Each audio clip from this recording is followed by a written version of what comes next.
I suppose you've heard the stories. I've heard the stories.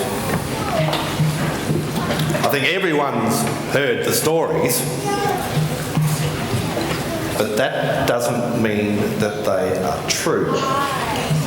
So let's just go back over the facts as we know them. Jesus of Nazareth, the blasphemer, the criminal, died.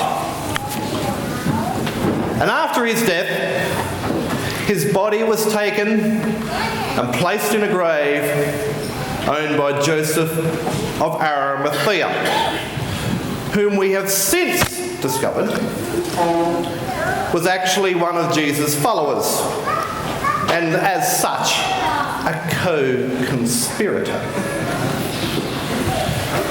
He was placed in a grave. A large stone was rolled across that grave, and it was sealed. Now, it does have to be said that the Roman authorities, along with ourselves, were a little concerned that someone might tamper with the tomb, because especially as the prisoner himself did say at one point that after 3 days I will rise again. So we were concerned that potentially someone might tamper with the tomb, might even steal his body and then try and make up some fake resurrection stories. So Pilate ordered a seal for the tomb and placed a guard on the tomb.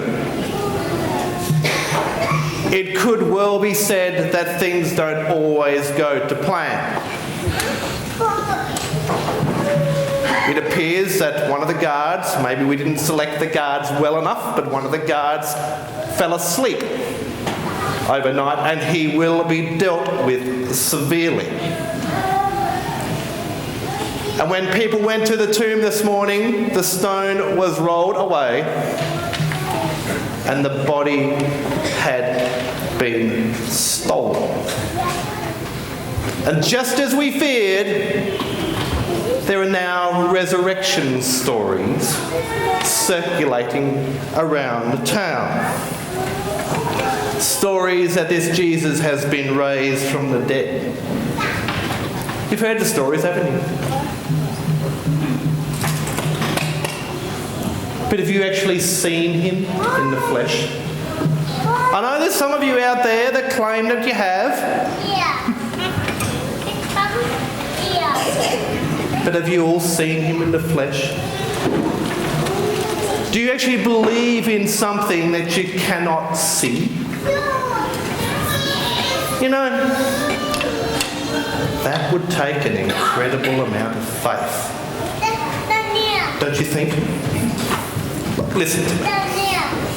The man was a liar, a blasphemer, a troublemaker. He claimed he was the king. He claimed he was the Son of God. But come on. He was a carpenter of simple parents. He made a lot of noise, and now he's dead. End of story. To claim that he's risen from the dead, well, you know, that would make it one of the most incredible things that's ever happened in Jerusalem. In fact, that would probably make it one of the most significant things that's ever happened in the world. I mean, really. I mean, if this man beat death, if he is indeed the Son of God, then today is just one of the most remarkable days in all of history. Do you think? Do you really think that anyone is going to remember anything about today in a year's time? 5 years? 500 years?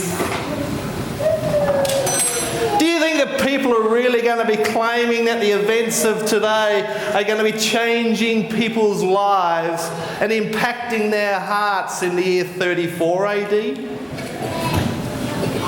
Or 876?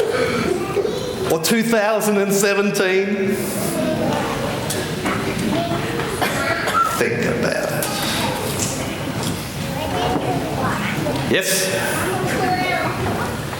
Jesus of Nazareth, the self-proclaimed King of the Jews, is dead. And his body is missing. It's the kind of insignificant event that'll probably get printed on page 15 of the local paper and then forgotten about forever. That is, unless we got something horribly, horribly wrong.